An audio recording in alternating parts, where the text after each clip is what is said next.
may isang senador, Pangilinan. Noon, below 8, no criminal liability yan. Below 9 rather. I'm sorry, below 9. Above 9, under 12, tignan ng fiscal o ano, if there is really malice or a violent character. Noon, 12 hanggang 16, apply na yung law.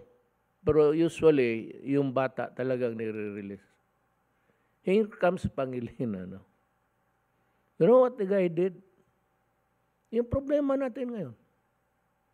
Yung mga hold-upper na, yun yung nakikita ninyo noon na sa Dewey Boulevard.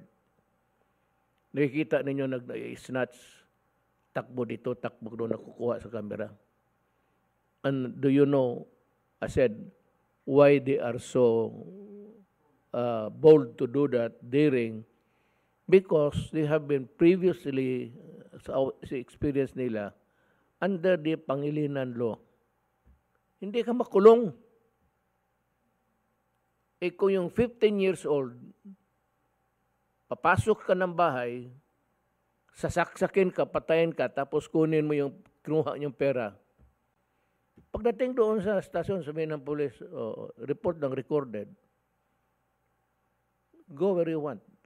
That increase the number of crime tenfold.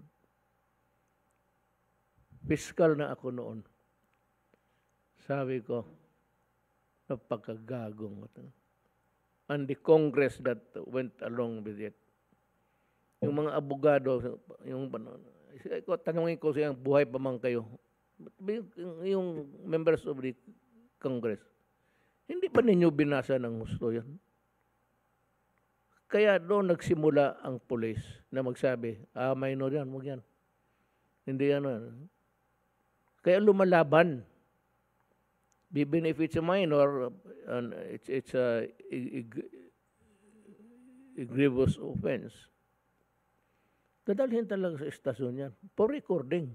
Kasi may complainant eh. Hindi mo pwedeng bitawan dyan na basta-basta palakarin mo lang. Even if they are minors, but even if there is a Pangilinan law. Actually,